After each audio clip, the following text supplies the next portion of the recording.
That sucks.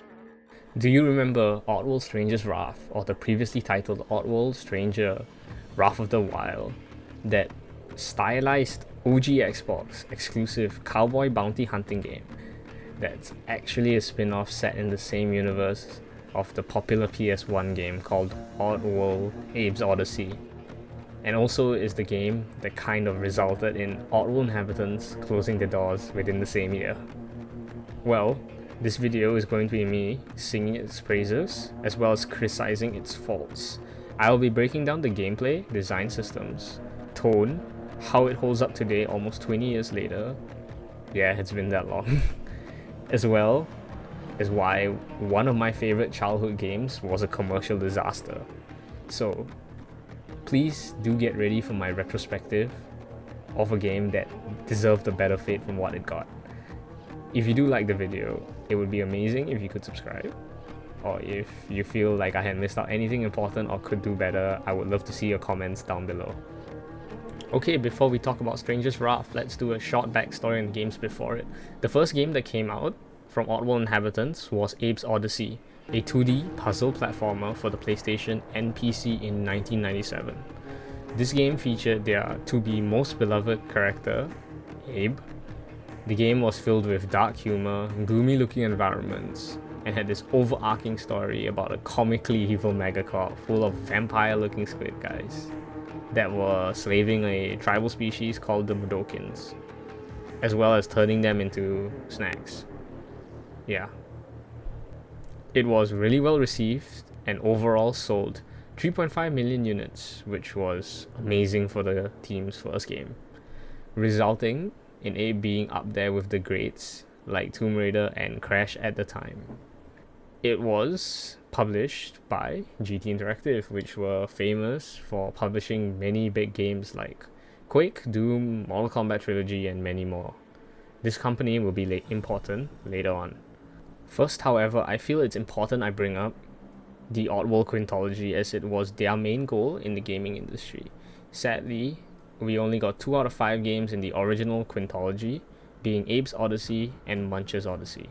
Abe's Exodus was kind of an extension of Abe's Odyssey, so let's say a 1.5 for example, and Stranger's Wrath was its own thing, not contributing to the quintology. We do know about the third game that never got released, called Squeak's Odyssey, and how Squeak was supposed to be the third main character next to Abe and Munch. There's a whole wiki page about this, but there doesn't really seem to be information out there on the 4th and 5th game in the original quintology. Also, all the links for the stuff I cite during the video will be linked down below.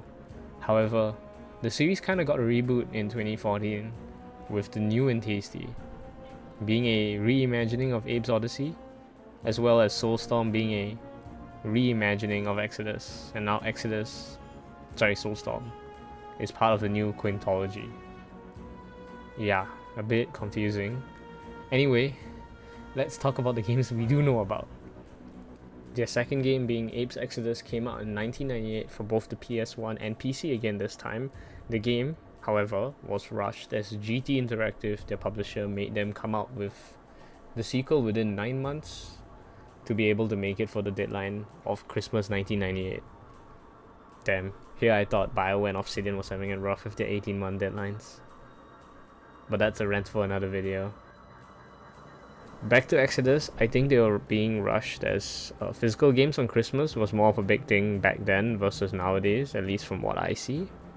Anyways, it didn't sell as well as the first, only having 100,000 by January 1999 across Germany, Austria, and Switzerland, which were where a lot of their fans were from. I think the game sold about 1 million according to VG charts. Yeah, and it didn't have a platinum hits copy, unlike Abe's Odyssey. However, the game did still win a lot of awards, including the E3 Showstopper Award from GamePro in 1998. I did not know this award existed. And the E3 Best of Show winners list, and many more.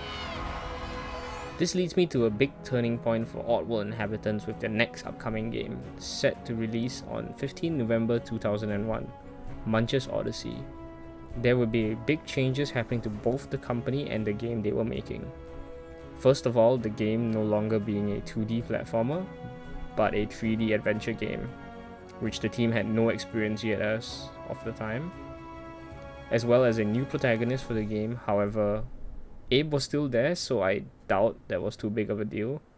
But probably the biggest disappointment to fans was the game being an Xbox exclusive and not on Sony's new PS2, as all their games in the past have always released on Sony hardware so far. The game was supposedly also to have a PC port, but their new publisher at the time being Microsoft, they swapped publishers for this game, as GT Interactive was being bought up by Infogrames, so Microsoft refused to agree to a PC version which their previous games were also on. They also failed at advertising in Europe, supposedly, which was where Oddworld sold well at. So Munch's Odyssey only sold about 700,000 copies, which were not enough at the time. There's also probably a bunch of other reasons why Munch's Odyssey didn't sell well, but I won't be going over all that in this video. Before I go on to Stranger's Wrath, I don't think it really was advertised in Asia, Munch's Odyssey, as my dad and me never heard about the game at the time. Yeah, he was the reason how I got into Stranger's Wrath, and that was the first time I ever heard about the series. So yeah. Well, 3.5 years after the failure of Munch's Odyssey, the team decided to make Stranger's Wrath. Honestly, back in the day, I never knew this game was a commercial failure. To my young 5-6-year-old brain at the time, this game was up there with the greats like Halo and Fable as OG Xbox bangers, but sadly, that didn't seem to be the case. The game was praised by critics and fans, but sales-wise it only sold about 600,000 copies by 2012, and Lon Lanning said, and I quote, "It really needed to do 1.6 mil to break even." For perspective, Stranger's Wrath HD sold about 600,000 units by March 2014, and according to Steam it was out 21st December 2010. From what I inquired, it seemed EA was mainly to blame, as they were supposedly working on a PS2 port for the game and couldn't get it to work. They just didn't advertise it because of that. This resulted in a lot of bad blood between Oddworld inhabitants and EA, as there are quite a few articles about this, and Lon Lanning hashing out his anger at EA after they tried to buy Oddworld inhabitants, supposedly. Yeah, I don't blame the guy. Anyways, maybe it's best that they went indie and weren't acquired. Only 3 months later, Oddworld inhabitants would have to cancel all projects and leave the video game industry for the time being, due to multiple things, be it the publishers they worked with, or being forced to have a game be exclusive on a console, or just the direction the overall industry was heading in. But I do believe one of the biggest blows to the company was the failure of the last game, Stranger's Wrath. So, let's finally get into talking about the game the video is about. If Stranger's Wrath was really just part of mine and many people's nostalgia at the time, or did the game deserve to be up there with the best of the original Xbox games ever released? Before I begin talking about the game, I will be spoiling the story throughout this video, so if you do want to play it without being spoiled, I will put a timestamp where I start talking about plot and spoilers. Let's start with the opening. This looks so good back in the day, especially like how stylized, animated the characters are. Honestly, in my opinion, it still looks amazing almost 20 years later. And I'm not even just talking about the HD version.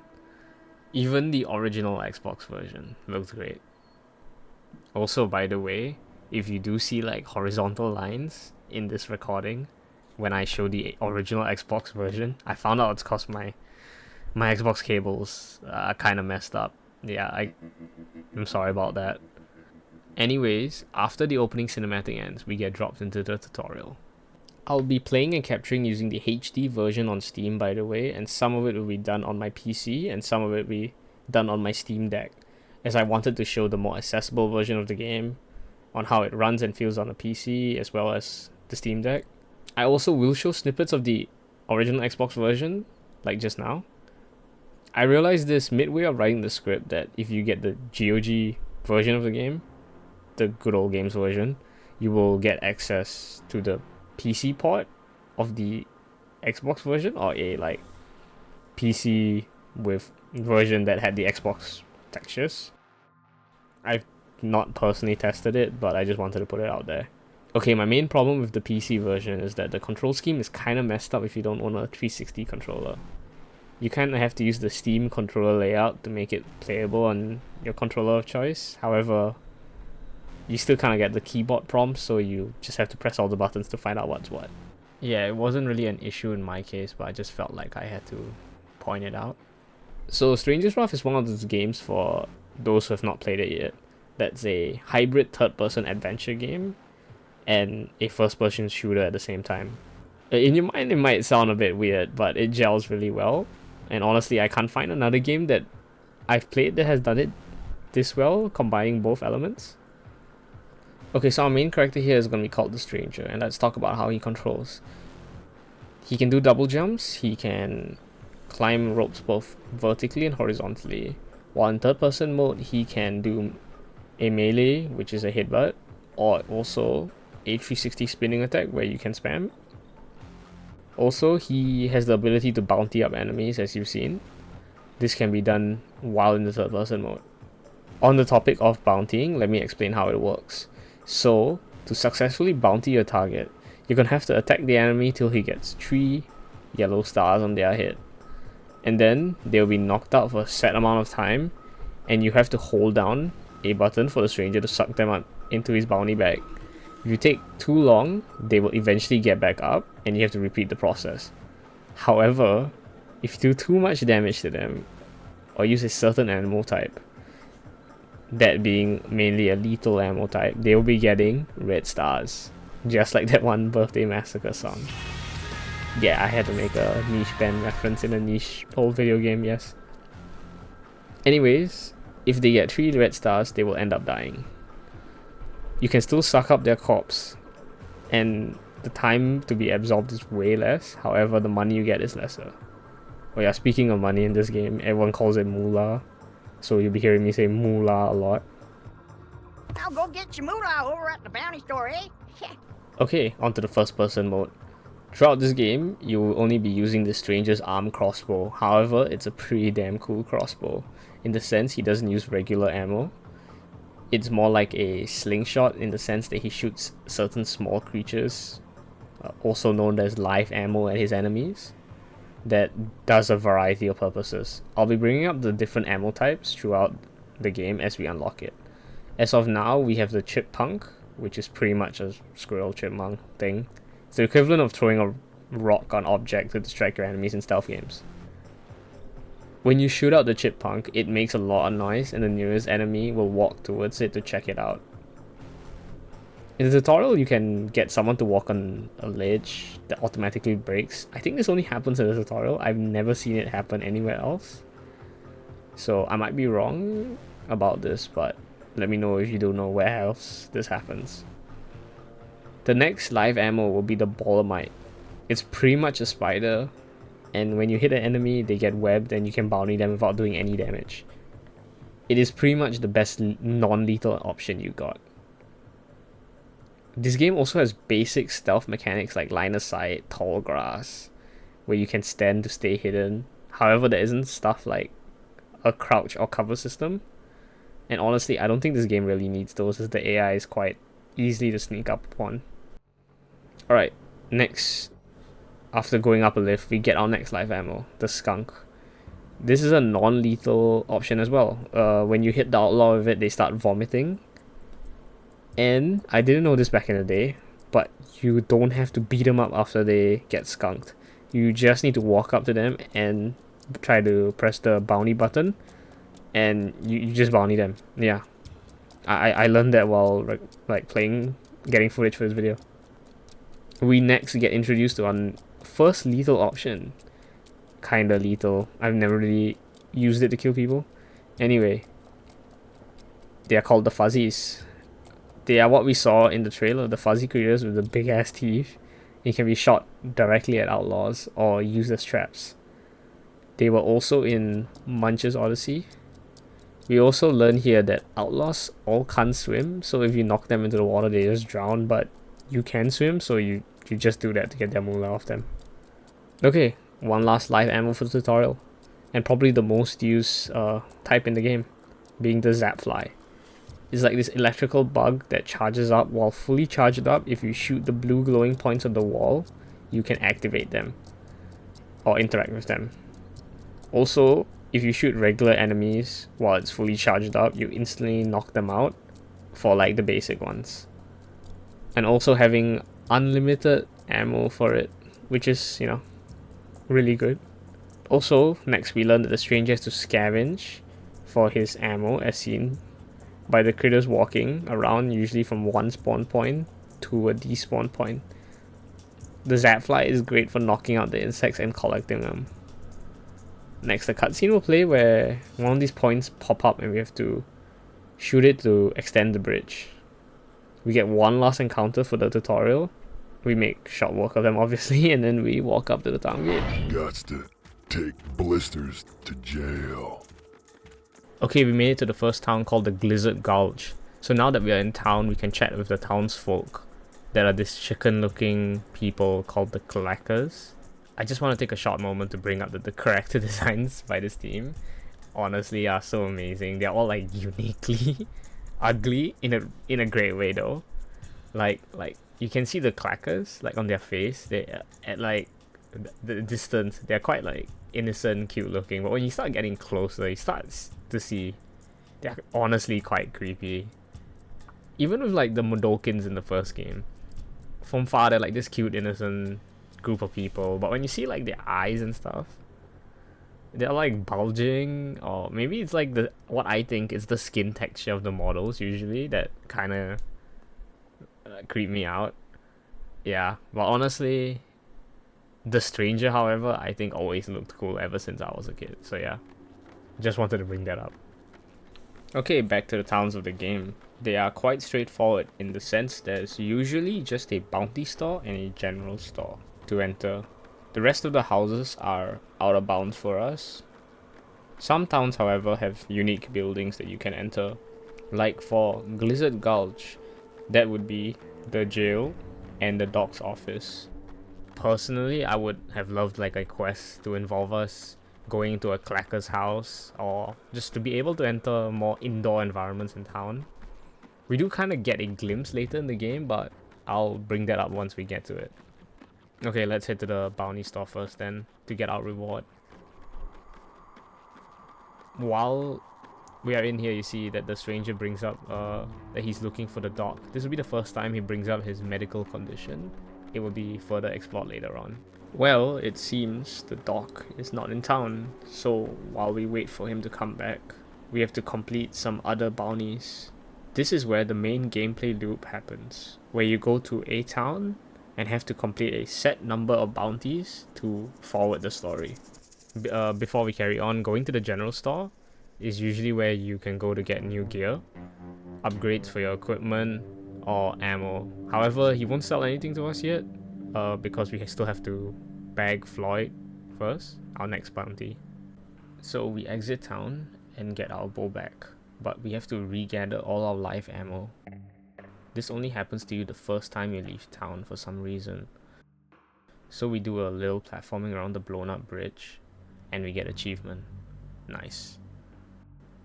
We do eventually see a bulldozer, and this will be one of the reoccurring environmental kills we get to do, as zapping it will get the bulldozer to crush whoever's standing below it. Moving on, we run into a cutscene where there's outlaws about to blow up a pass. I think we're all set! Good, cause here they come! Get into position! Hold it, hold it, hold it, now! Gotcha! Ha! Damn! That ought to stop them! Okay, guard the area! Make sure no one gets past us to the... Also, I just want to take this moment to say that the voice acting in this game is quite good.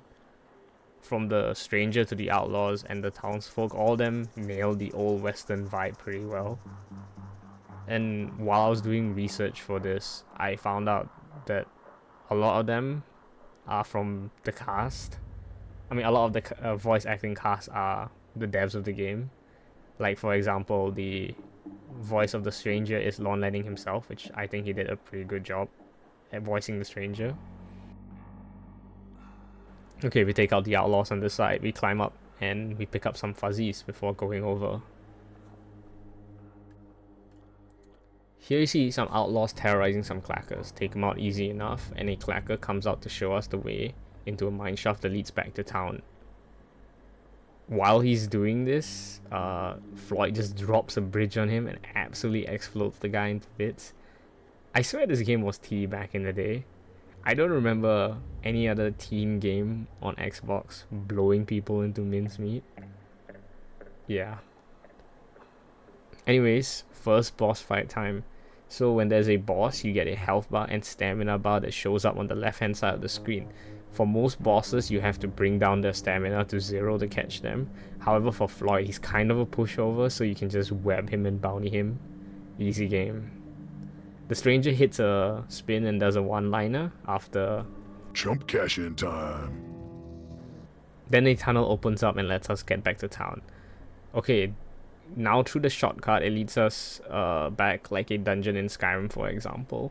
Except there will be more enemies on our way back to town. Okay, on our way back, there's one thing I really want to bring up that I feel makes the game more immersive, is that when you're done with a bounty or on the way to a bounty, the stranger can talk to the townsfolk and they kind of talk about that certain person, like Floyd, for example. However, most of the time the clackers are kind of useless in what they say, their comments, but I do feel it's quite fun to listen to. Okay, now let's turn in the bounty and get the next one. Oh, the Lootin' Duke, that's who you're looking for. He's a feisty outlaw scoundrel. He's hiding out behind the water facility down the road, past the west gate. Before we head over there, we can check out the general store now that trains are able to go through. Let's just get the extended bag and move on. Also, before I forget, there's smaller signs below the general store that glows and there's new items available, which I think is a subtle but nice touch. Alright, through the west gate, there's a clacker out here that gives us some valuable insight on the Lootin' Duke. This the way to Lootin' Duke? Yeah, you betcha, partner. You're on the right track. But if you're going for the Duke, you're gonna need some thud slug ammo. It looks like we're about to get our next ammo type, the Tug Slug ammo. These guys are what we're gonna use to knock out most of the bosses. They might do some health damage, but they do crazy amounts of stamina damage as well. So if you can get enough of them off on a boss, you can knock them out before you kill them. Okay, moving on here. We're gonna get introduced to our next new enemy type, being the snipers. They tend to stand in windows or high up ledges, and they usually get instantly killed when you zap them with a fully charged zappy fly. Knock down the bridge with a melee, and then we get to this overarching view of the dam. You can already tell this encounter is gonna be way bigger than the previous bounty. Back in the day, I had quite a bit of issue with this encounter, but honestly, replaying it, I can just go through the front and I didn't really have much issues. Okay, bag the last of the guards and a cutscene plays. You enjoying smacking my boys around, stranger? Well, it's not quite the party you and Blister's booty gonna have. Smacking it up in that cozy jail. Blister's booty? Oh no, I ain't going back in the cell with him. Oh no, I got dignity. I ain't going back, never going back. I got dignity. You do not want to know. Learn the pieces, boys! Yeah, my 5-year-old brain didn't get that innuendo. Probably for the best. Anyway, these motor guys are gonna be the new enemy type. And man, are they annoying. I don't think you can go up there without going through the boss room. So I just shot them till they died. Once they're down, the Duke comes out with a fucking minigun. He hurts like hell, but if you combo him with the Tug Slug and the Zap Fly, he really can't do much damage to you. So you might be thinking, why didn't I just web him, right? So if you hit him with a web, he pretty much gets stuck for a split second and then breaks out. So honestly, I would try your luck on all the bosses if you're not sure which ones can be webbed. But generally, from what I see, the bosses who don't have like the spiky gloves, you can web them. So that's what I thought when I was playing through the game originally. However, I kind of replayed it for fun on hard, and I'm not sure if this is a glitch, but I managed to web the Duke. I'll show the footage here. So yeah, it didn't seem to work on the bosses afterwards, but yeah, that just happened. So once you beat the Duke, there's a cave that opens up behind, which is the way back to town. However, if you go through like his boss room, it leads you up to like this tower where you can do some small platforming to get a chest. Sorry, not a chest, a bunch of chests, which, you know, that moolah. Alright, once you're done, go through the cave, and we get introduced to our next ammo type, the bombats. They're pretty much the equivalent of a grenade launcher round. So I just want to say that I love the shortcuts in this game, and where their placements lead to. I personally feel it really just keeps the flow going, and it doesn't feel out of place of this world. Alright, take out the snipers, and we can head back to town to turn in the bounty. After turning in the bounty, we are told the Doc is back in town. Before we visit him, I'm just gonna get some upgrades from the bounty store before we head on to the Doc's office. This is where the story is gonna continue, and there will be spoilers starting, so yeah. Okay, I'm gonna let this cutscene just play out.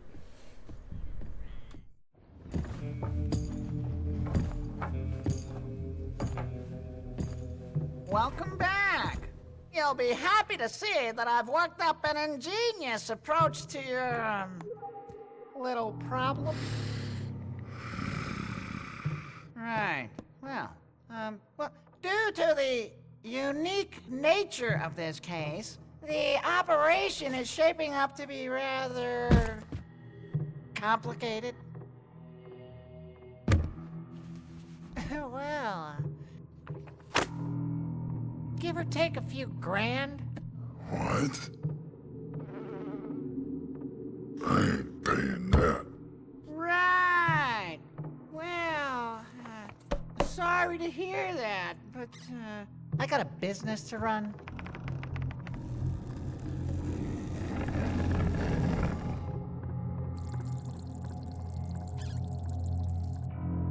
I need this to survive. Right. Well, that could be a problem, couldn't it? For you. How the hell am I paying for this? You're supposed to be the big badass bounty hunter. Figure it out. So the studio usually has underlying themes in their games that mirror real-world issues, and this is where we see one of them being brought up. Like, from what I can gather from this, it seems to be about the medical fees or the healthcare industry in America, from what I think. I'm not American, by the way, just a heads up. So I might be completely talking out of my ass, and I don't have first-hand experience with this. But from what I'm inferring, it is an American studio, and it wouldn't be the first time I've heard this kind of thing being brought up in media. If you do know the answer to this, please, do let me know. Anyways, I just wanted to slightly touch on it, and now back to the gameplay stuff. So leaving the Doc's office has a cutscene where one of the townsfolk run up to you telling you that Boyle's booty is coming to town. Yeah, I forgot a lot of the outlaws in this game have weird ass names. No pun intended. But before we go get the bounty, I found this out. When you bag outlaws alive, they show up in the jail and you can interact with them, and you get to hear interesting conversations. Also, the Duke does tease something that I didn't expect to hear. Guess it sucks being you right now, huh? Oh yeah, I'm on to you. You're hiding something real bad. Very cool, in my opinion.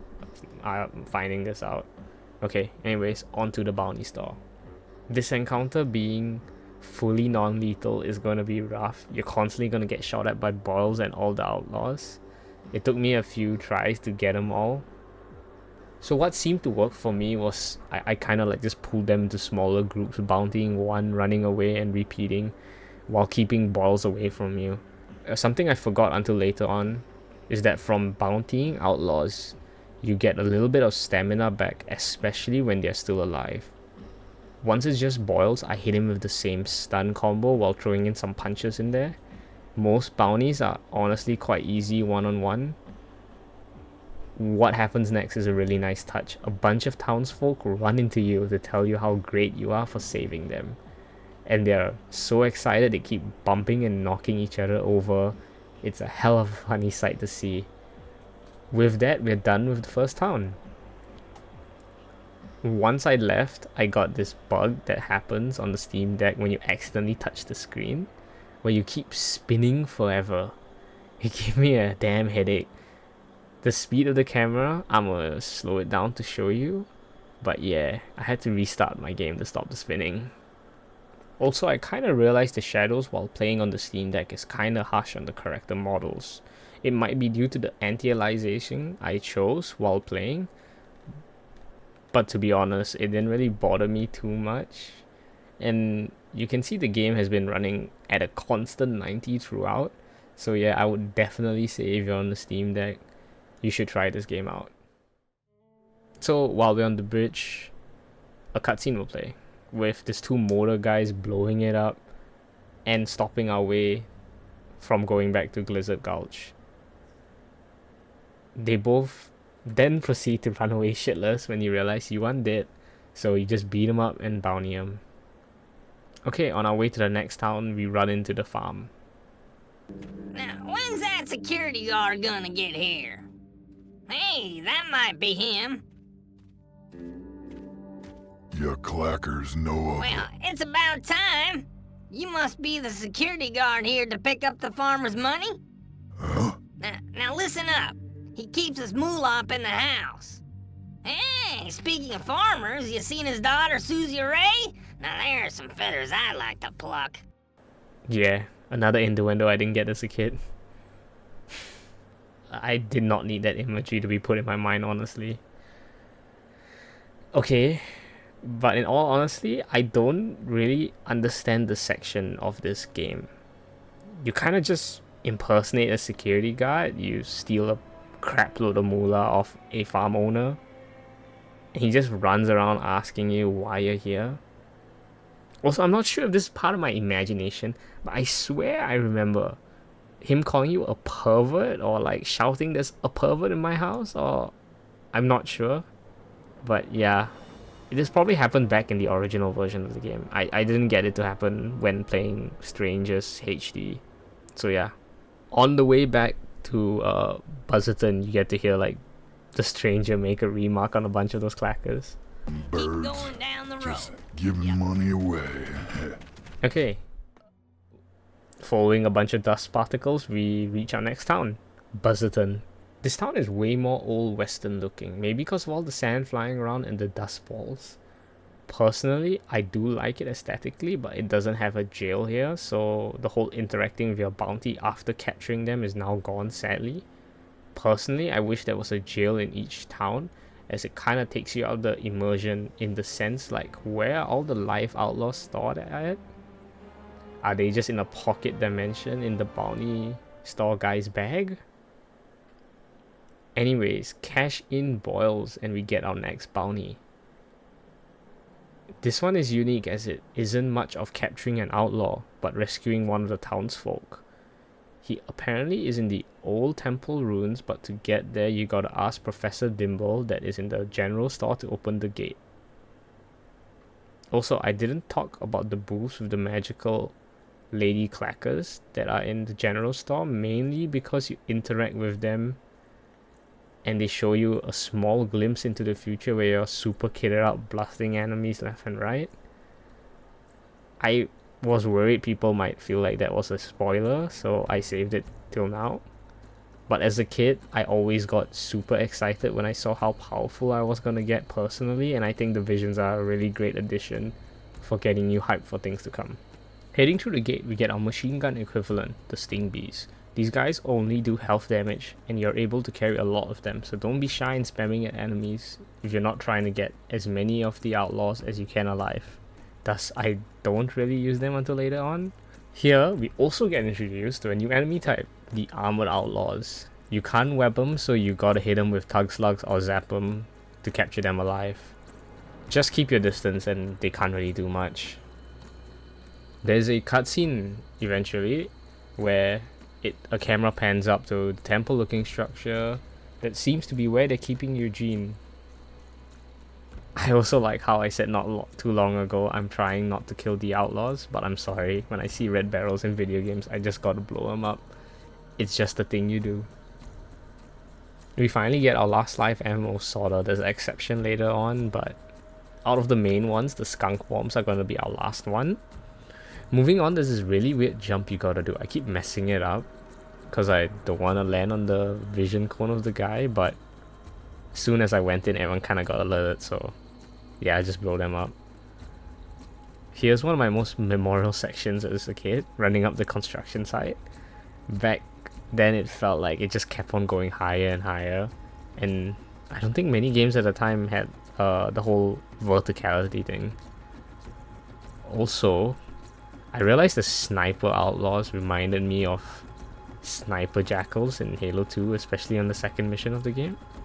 Maybe it's the streaks that follow after their gunshot. It kind of gives a similar effect to the Covenant sniper rifle. Beam rifle, yeah. Or is maybe they just camp on highest corners of the map. Either one. Going to the temple, we get to see Eugene locked in a cage. We gotta clear out the whole encounter before he agrees to leave the cage. If you do go up before clearing them out, he has a audio that plays.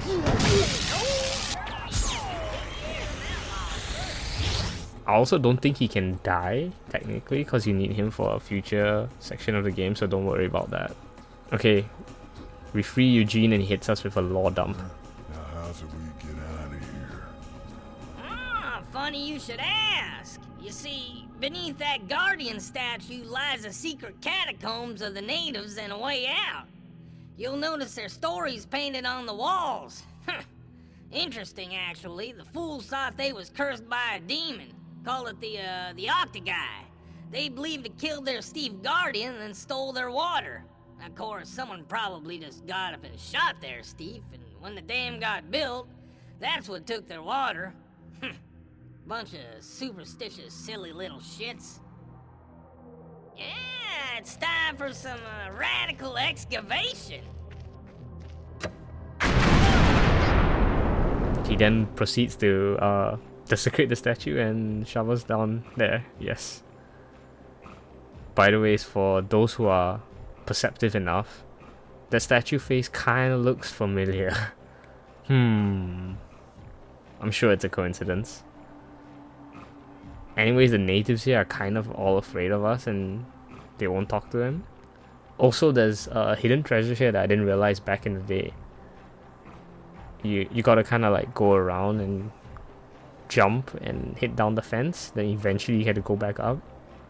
Yeah, once you get it, they all kind of scream. We also get a nice achievement for it. Moving through, we get to see these ugly looking creatures called the slogs. Man, I hate them how they look.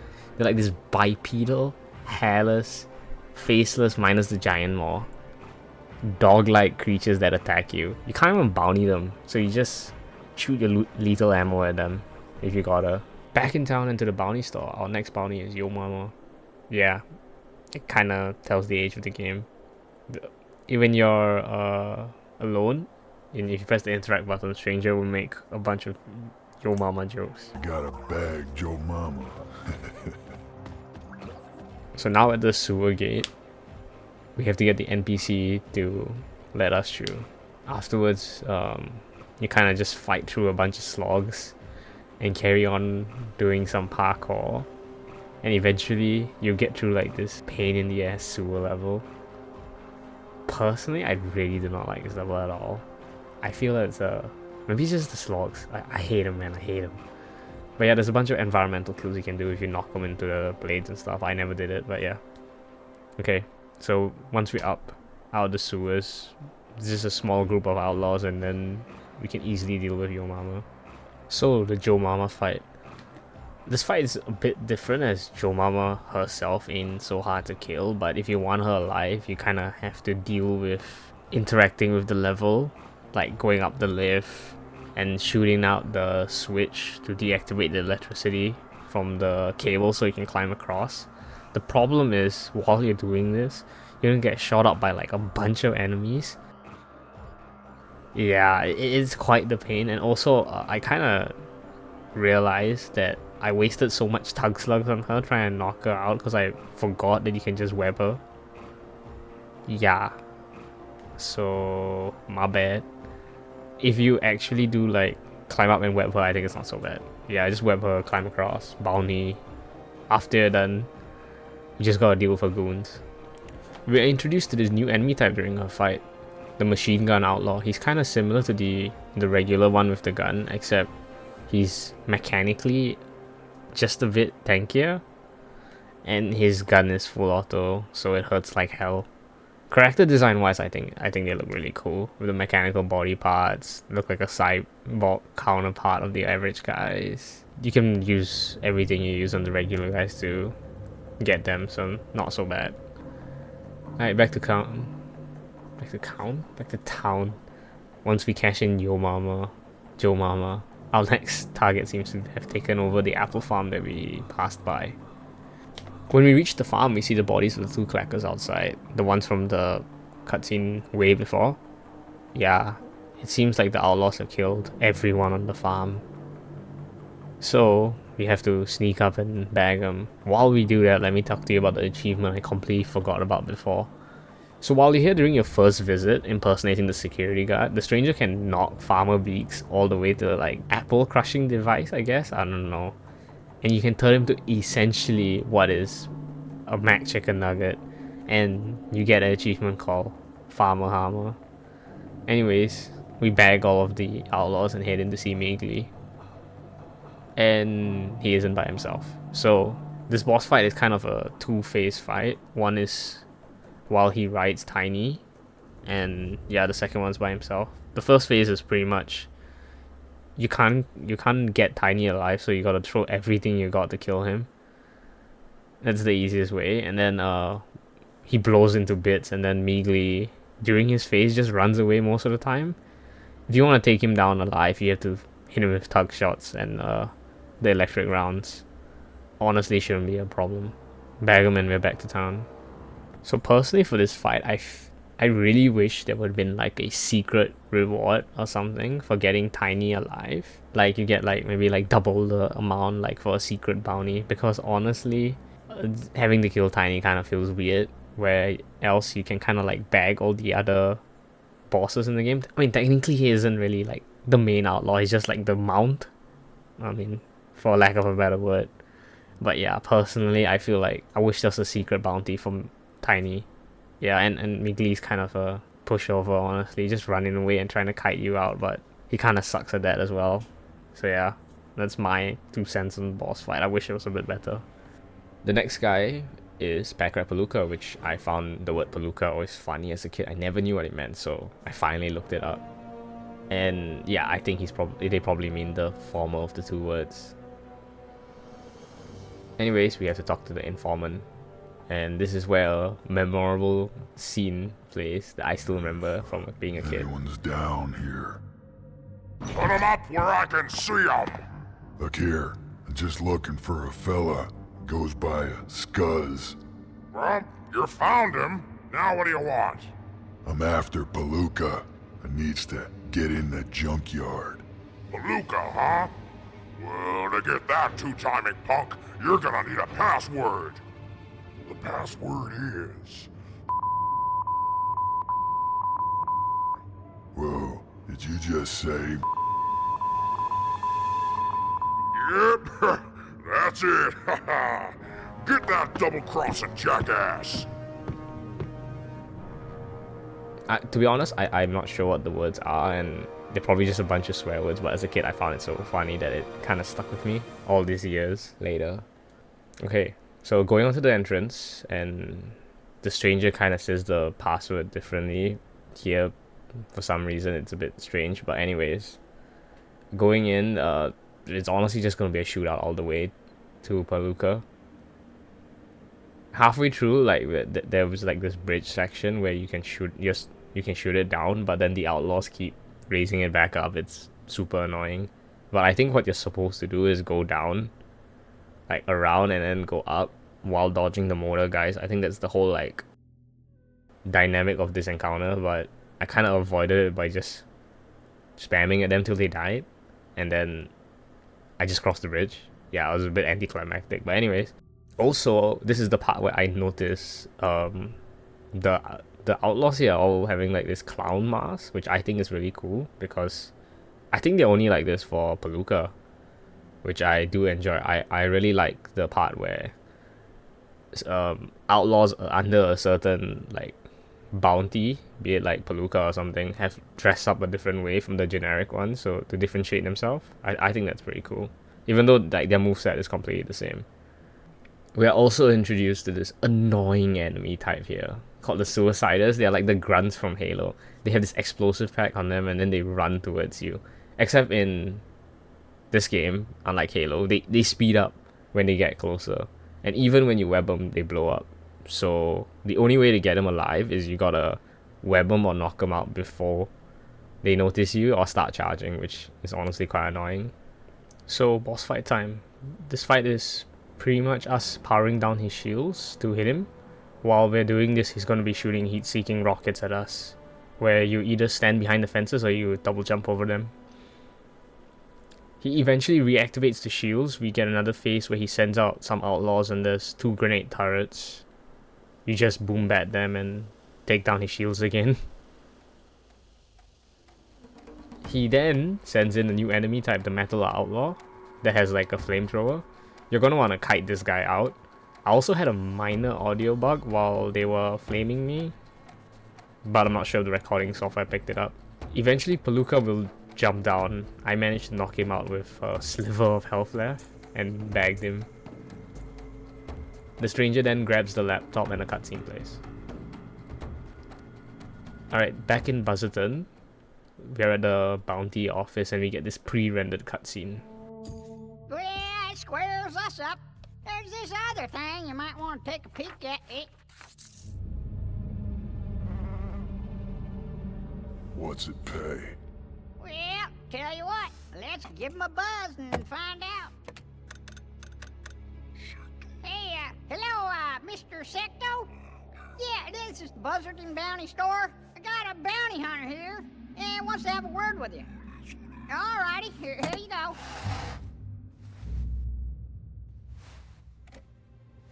Sector, watch your business. I hear you paying out for a Steve head. You're telling me you have a Steve head? Maybe I knows where to find one. For 20 grand. Better be fresh for 20 grand. So when I bag one, where do I find you? Easy. I own the Mongo River. You'll find my office at Sector Springs Dam.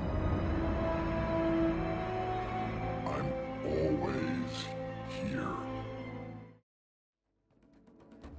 Also at this point, we kind of already know the stranger is a Steve, or somehow related to the species of Steves that Sector is looking for. As he pretty much looks almost identical minus the horns.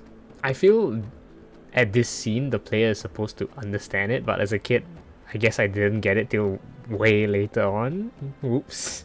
By the way, just an animated thing, but I love the small details they put into the cutscene, that the stranger puts the phone to where his ear actually is, on top of the head, and instead of like, they could have been lazy and just put it next to him. Once we're done here, we finally get to head to Mongo Valley. Eugene will open the door for us with his laptop. And now onto the next zone. Yeah, this next zone is like a vast forest with lush scenery. It's very crowded. And also, the bounty hunters that Secto sent after us have like night vision goggles that they can see through the foliage. Which I think is pretty cool that they do call it out. before they attack Switch to you. your infrared, boys! He's hiding in the bushes! I honestly got quite lost here at first, but I managed to find my way towards town. Okay, Mongo Valley, the town of New York City, as well as where the doctor hangs out at. I mean, his main office, sorry, that's located at. We get to talk to the townsfolk and they say we can't visit the dock yet because of the outlaws. And also, we're kind of short of 20k, so I guess we gotta clear them out. First bounty on our list is gonna be Explosive McGee. However, in this town, there's like a unique sense as there's two sections. It being the main town itself and the second pass where you need a Mongo River pass. For we can't access the second part yet. But there's a rope where we can climb in town and interact with this door. However, we're gonna need a passcode to go through. When I was a kid, my mind was blown about this, as I was kind of like walking around town trying to get the password back in the day. But you can't get it yet, so I'll talk about it later after we get Explosive McGee first. Alright, Explosive McGee. We gotta take the Mongo Valley elevator up to him. We run into a encounter of outlaws, but they seem to be back to the normal variant. No more clown guys, I guess. Okay, there's a card section. I love how there's another game in the same year that also had a card section. That game being Resident Evil 4. And they also both came out in January. Big year for card sections, I guess. Anyways, there's barrels everywhere for you to blow up to deal with the enemies. We do get off shortly, and we have to fight through more guys. We also get a glimpse of Explosive McGee when he finds out we're here, and he runs off. We then are introduced to the Flamer guy again, and this scene honestly looks a way better way to introduce an enemy type over showing up during the last phase of a previous boss fight. Like, I really didn't think about the character or look at the design at all. I was just focused on like Palooka. Anyways, minecart section part 2. Except this time there's more enemies and there's carts chasing you to deal them. Blow up the shooters and move on. Honestly, I love this level. It has an absurd amount of explosive barrels scattered everywhere. It's nice environmental storytelling. And by nice, I mean it's blunt like a hammer, but it does its job. Alright, boss fight soon. Okay, this fight, I honestly got my ass handed to me a few times. Every time you swap the terrain route, more enemies spawn. So you gotta get rid of the wave before shooting the switch to move the train. Honestly, all the explosive barrels help out with the snipers here. The second switch you hit is gonna fill the room with enemies, and a turret, I honestly just bombarded them. There was way too much trouble to knock them all out. Alright, last switch kicks his cart out to ground level. Once you get to this part, it's easy. His cart just turns into a grenade turret. Very on brand for the guy. It just takes 2 bomb bats to blow it up, and then you hit him with the slug and shock combo. Easy game. We fall through the floor, pick up the loot, and head back to town. Once in town, if you have subtitles, you can see that one of the clackers is saying they know where the black market is. So we are told that the password is molasses. Yes, molasses. Now we tell the guy the password and we are allowed to buy the black market goods. We can pick up some steel knuckles here.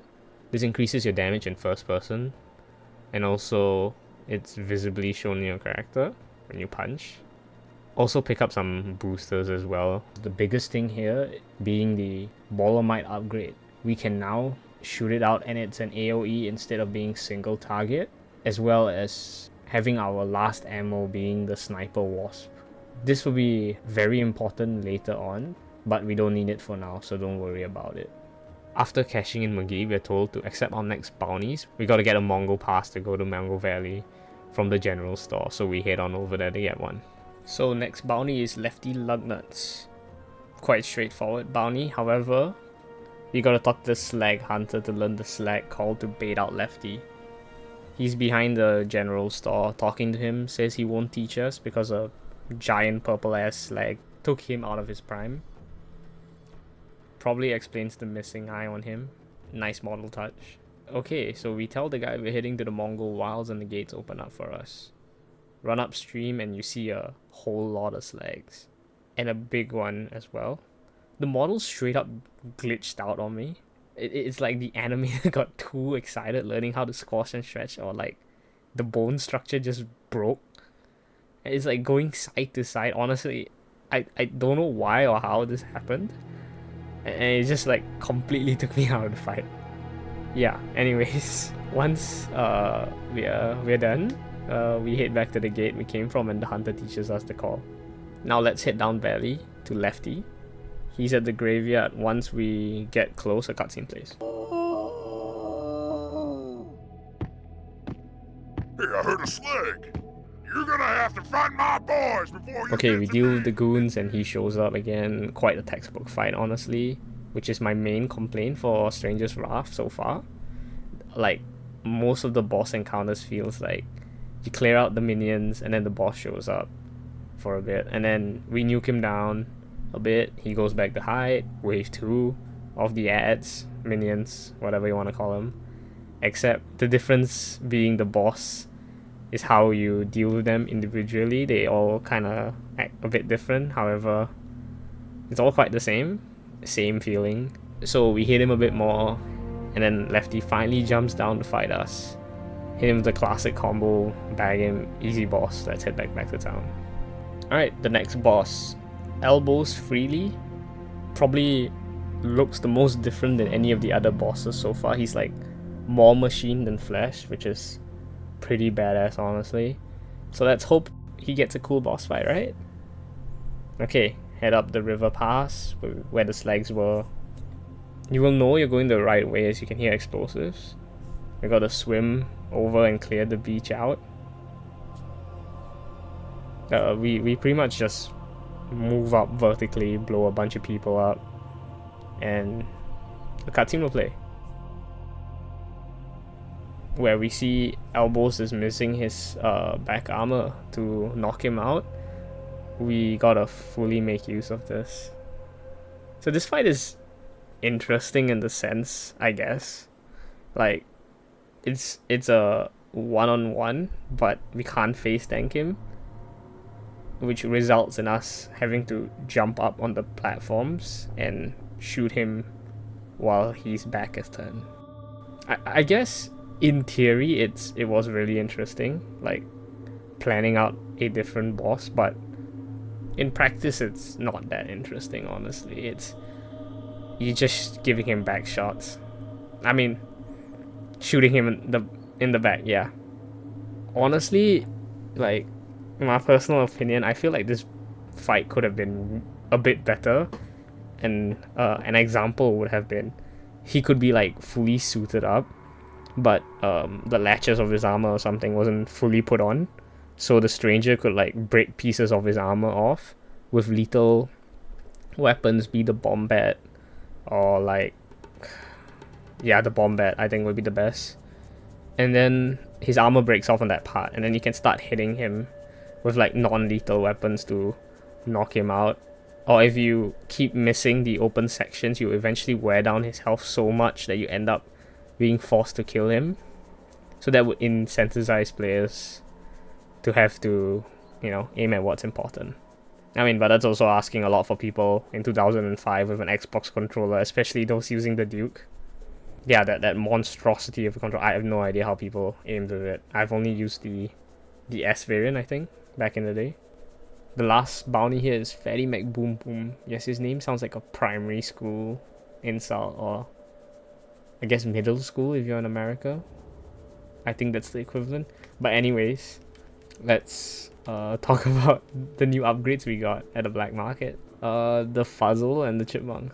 Yeah, the Fuzzle's upgrade deals more damage and faster fire rate, and the Chipmunk is now able to lower 3 enemies at once. Also, for some reason, if you're on full ammo, you can't get the upgrade, so I had to walk out, shoot a Chipmunk and buy one, which is kind of annoying but not end of the world. Okay, to get over to Mac Boom Boom, we have to talk to Sky Car Joe. Yo, Joe. I hear ya. Run the sky cart and... Listen, piss off, poor boy. I got better things to do than talk to strangers.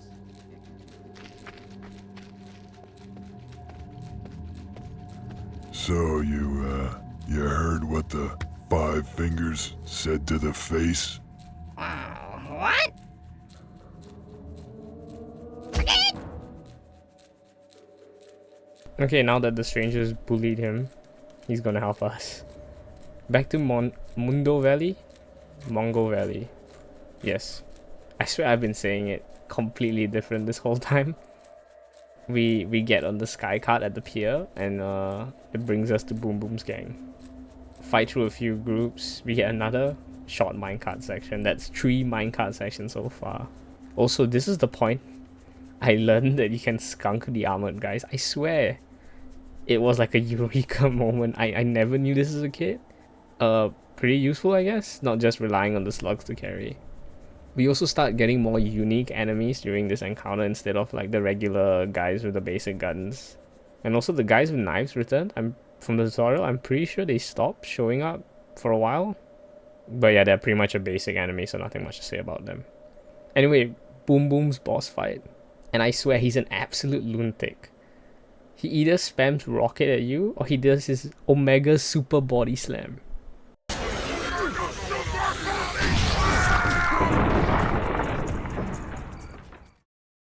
He legit just screams it out and he jumps onto you. It's equivalent to like the Aegis on Earthshaker, where he slams the totem.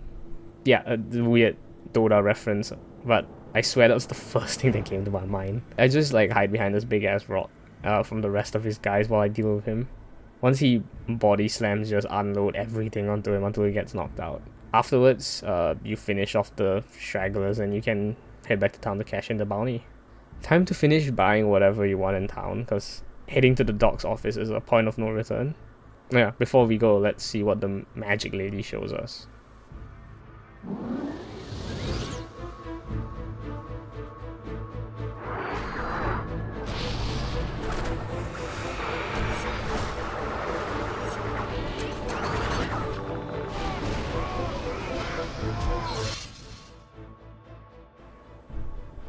Oh yes, weird-ass squid people and a siege.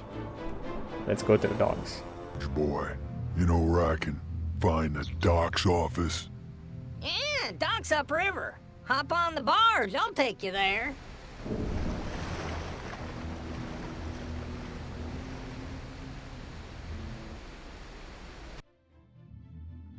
Thanks for the ride. Yeah, no problem, partner. Give a big howdy to that outlaw. I mean, the dock from me, would you? I like to think the barge boy was in on that little shit. And this is why I said this is where the dog hangs out. Yeah, I know it's not that funny of a joke, but yeah. This is one of the encounters where we just gotta survive for as long as we can. Like, for example, a certain Halo. I don't want to spoil, but yeah. If you know, you know. Eventually, a cutscene will just play, and the stranger gets knocked out in a really stupid way, which then triggers another cutscene to play, and that being a pre-rendered cutscene that is probably one of the most important scenes in the whole game. Yeah, that's him. That's the one that brought in Blister's booty.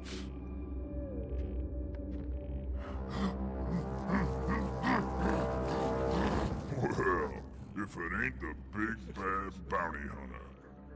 So, stranger, all we need to know is, where's the Steve?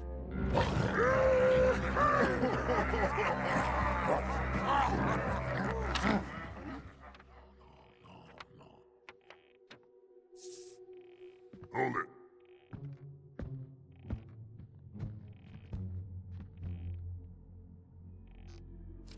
Wow.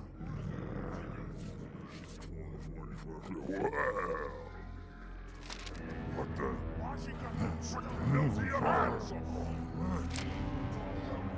What you hiding, freak boy? Go! Get them pants off!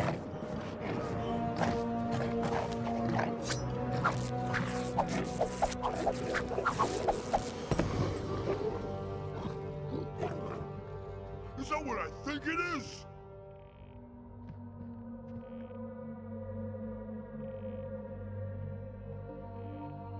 It's a goddamn Steve. He's been hiding his legs. Got no horns. Oh, Blister's booty bagged by a Steve. He's a Steve. It's a Steve. That ain't right. You think you can be like us? You think you can be normal? Skin that thing. 20 grand. Wish they all that easy. What the? Well, that scene shocked me as a kid, as I like really didn't pay too much attention to some of the cutscenes before this, and I kind of played Stranger's Wrath over a long period of time, so like the stranger being a Steve was something I never saw it coming. And honestly, critiquing the previous scene, I think, was done really well, like animation wise and framing, like how scared the expression on the stranger's face was, as he knew they were moments away from like uncovering his dark secret. Especially when they were getting the boots off and then you see like the little feet. Yeah, he's a Steve. I guess we all knew this, like, obviously. Well, beat out the outlaws and run out of there. As you can see, now the Clackers completely changed their attitude. Prior to this, you were like the big bad bounty hunter dealing with the outlaws. But once they find out what the stranger really was, or is, he's nothing more than a dirty animal to them. Or a check they could cash. Can't believe we got a Steve in town! Shoot him up! There's a big bounty for that Steve! Hey, don't say that out loud! He can hear us! He can't understand us! He's a stupid Steve! They're too dumb to know how to speak! This is the part of the game where I think some people started to feel the game fell off, as a lot of the gameplay loops that we've been accustomed to so far is about to change. For example, there's no more bounty hunting, vendors as well are no longer around, and the use of moolah is completely useless to us now. So if you were really trying to save up that 20,000 for the dog, yeah, I'm sorry for you. Personally, I think it dips a bit, like for me, the game, but I understand for story reasons they kind of had to change it up. However, I wish the tribal village you ended up in could have like vendors or bounties, except outlaws it's members of Secto's army. I think that would have been interesting. Like going around like different areas and then you get rewarded by the tribes for taking down like a important person in Secto's army, yeah.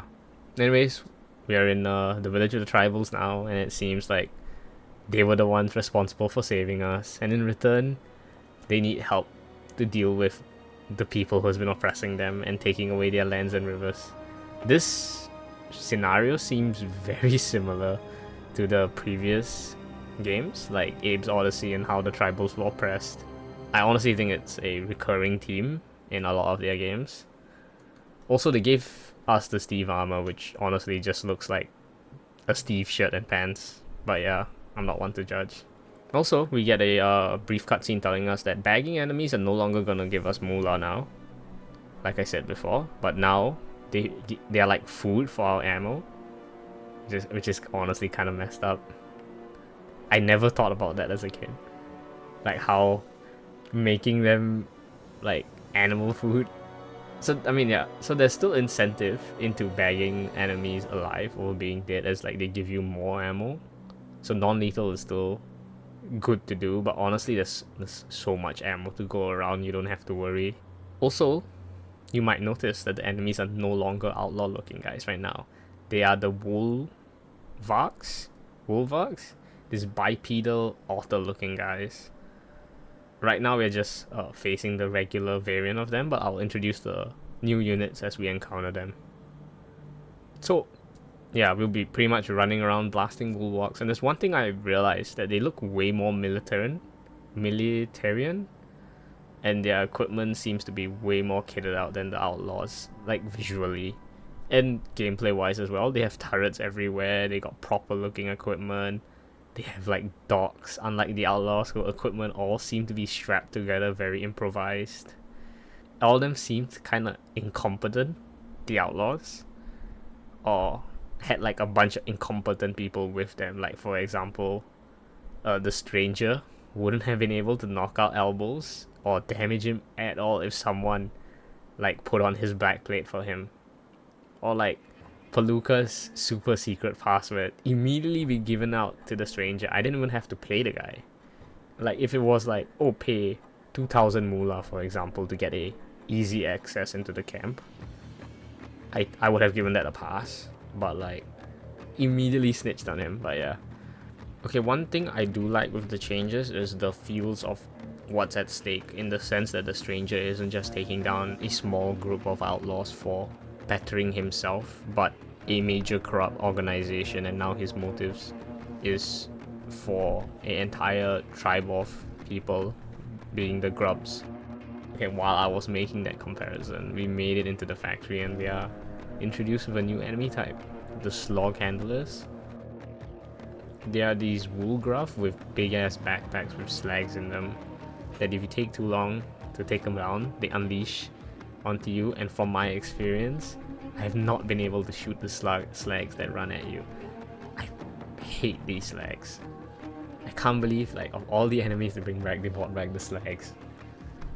Also, the difficulty definitely feels raised in this section. I mean, the Steve sections.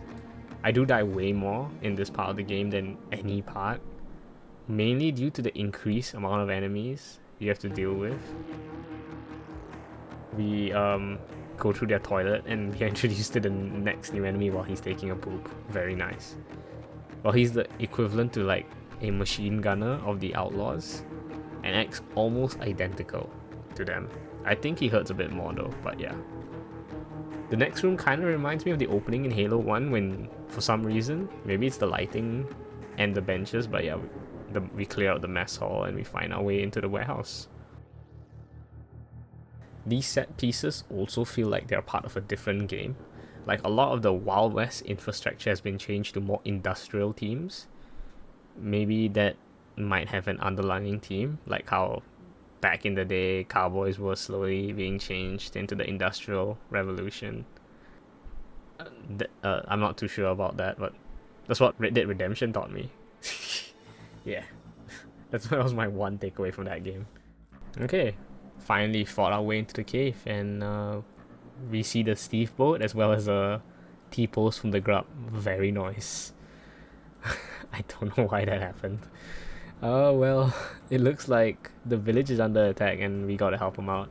So now, we see there is a new enemy type, the Riot Shield guys, that block your shots unless you hit them from the side or a melee. They also got like sticky grenades that they throw at you. Don't worry, it's not like the ones from Halo that kill you instantly. You can probably tank like 3 on normal. Anyways, take out the first wave and they call in a dropship. Pretty much a Zeppelin. And I also like how they don't rappel down or anything, they just fall flat on their face and make a big oof sound when they hit the floor. Yeah. We also have gotten a upgrade for the Tug Slug, so we can shoot 3 before reloading. Gonna be super useful. They also do way more damage, being able to blow up people if you hit them directly. Alright, save the town, and we still got the one-liners. Damn Wolvark scum. Once the fighting ends and everyone is saved, they all run to you, like how it was when you saved Glizzard Gulch. Yeah, good times. Right, time to head to the boat. So now we have the boat section of the game where we have to sail to Last Legs. Not really sail, more like row. I guess it auto rows, but yeah, you get what I mean. But before we go, they've actually given us a new upgrade, some proper looking Steve armor, as well as super sting bees. These are going to be really useful for later on, as they have a better fire rate and a larger clip. So driving the boat, we do it by pressing the interact button and moving around with the left thumbstick. Straightforward enough. The front mounted gun automatically will shoot at enemies and you don't have to think about it, but it will kill them. It doesn't knock them out. On our way to Last Legs, we are going to have to get out the boat and open the bridge a couple of times. Like this. Yeah. Okay. Finally, we're here at Last Legs. And some of the visions that the magical clackers have been making make sense now. Okay. Last Legs. So this is the part that it's going to start getting really rough. There are like machine gunners everywhere on the beach. Even if you do get behind cover, because of the way healing works in this game, it kind of limits how much you're able to heal versus another shooter with regenerative health. What seemed to work here, in my opinion, was driving the boat to the side with the most amount of enemies and letting the gun shoot them while I hide and occasionally take shots at them.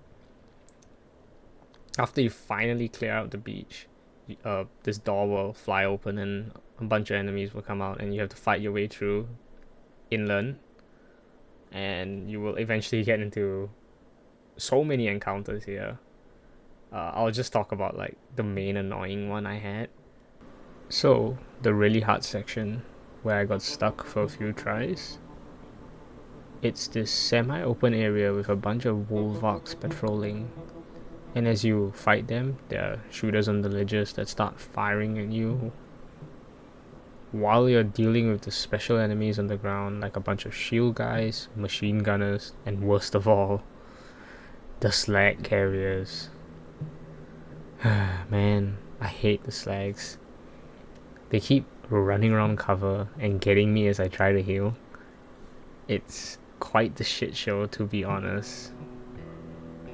But once you do eventually beat them, there's like this mini boss that shows up.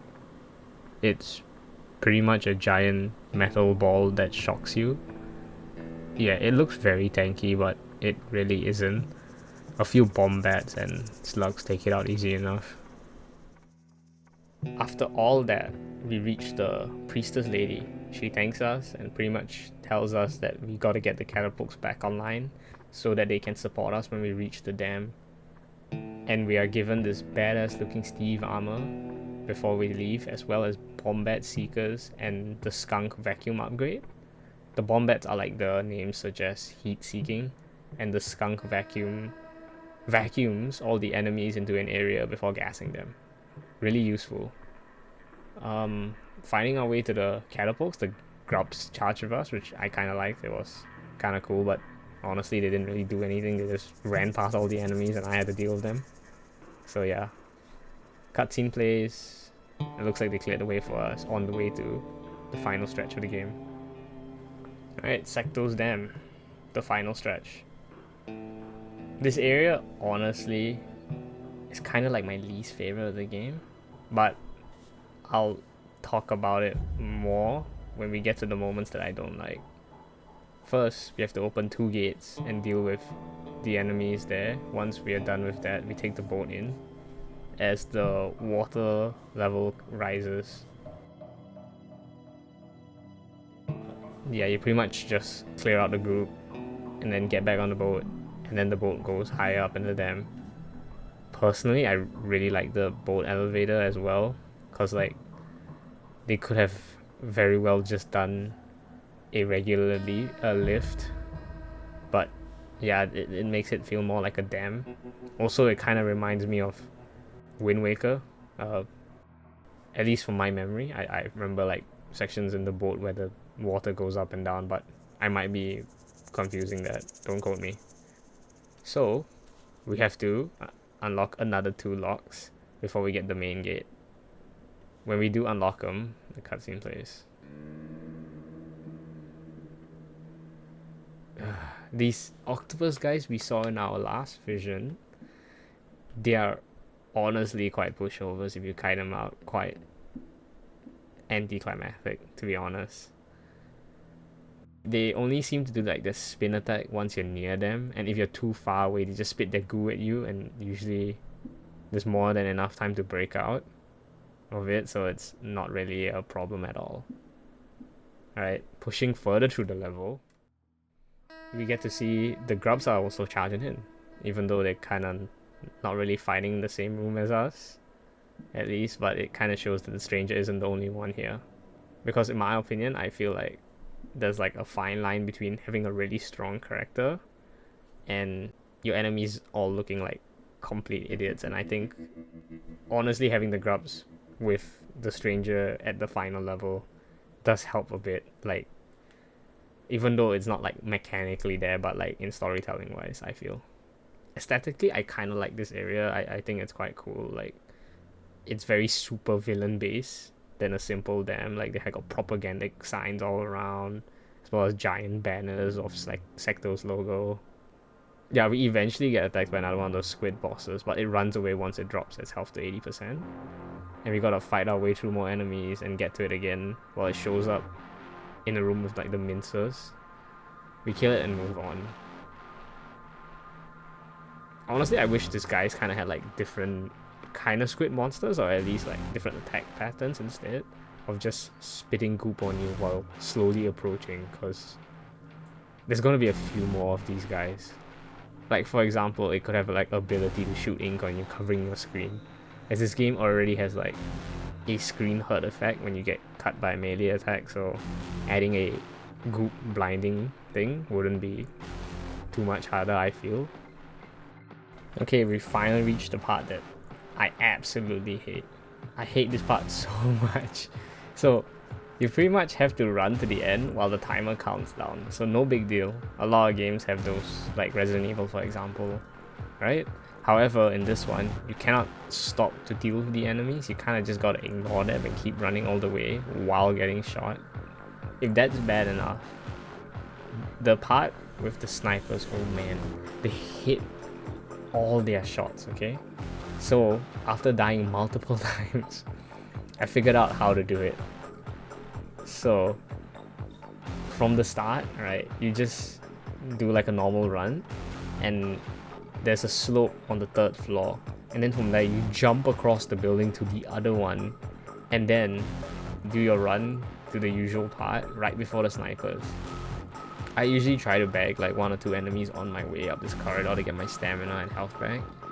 Okay, so remember I said you need the needle shots back in the 3rd town, and they will be useful later? This is the time.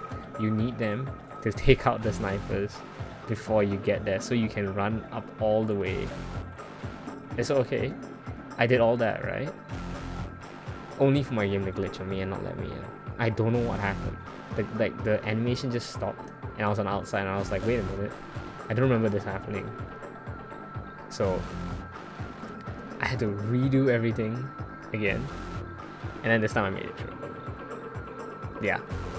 Okay, time to deal with Secto. So this time we're fighting 2 of the squid guys, but not to worry, the arena is filled with ammo boxes, so I pretty much just spammed everything at them. They aren't too difficult, it's very tedious. Is what they mostly do, like I said, is web you, and they sometimes spin attack. Yeah, like I said earlier, personally I would love more squid variants for the enemies, but you know. After we beat them, a cutscene plays, where Secto's chair kinda transforms into this shielded energy weapon. The way we beat him is to blow up the 2 giant orange power generators while he attacks us with his charged up beam. You pretty much just hide behind a giant piece of rubble that fell down from the ceiling. This rock is the only thing able to block his full beam. If you do happen to stand behind a bookcase, it seems to break instantly or after 1 tick of the laser. Personally, I would have loved the big bad to be a bit more interesting of a boss fight, but the chair laser honestly doesn't surprise me, as it fitted this kind of villain in my opinion. Because like, I feel Secto feels like he's so above the stranger to fight him one-on-one. He kinda gotta use like this lame ass chair thing. Yeah, anyways, in the end we blow up the machine, the ceiling crashes on him, and we get the final cutscene.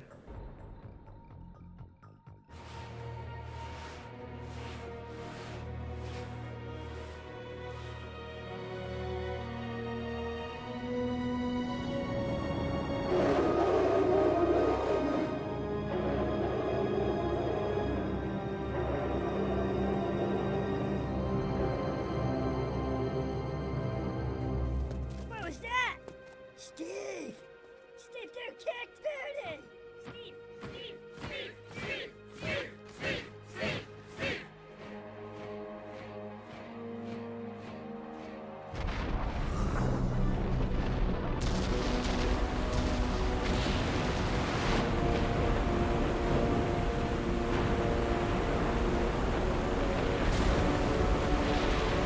Run! The dam started a bomb!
the old Steve.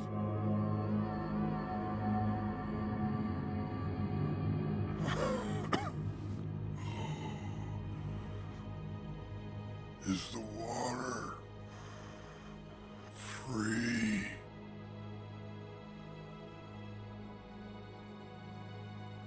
Yeah, all free. It's free. Free. Free.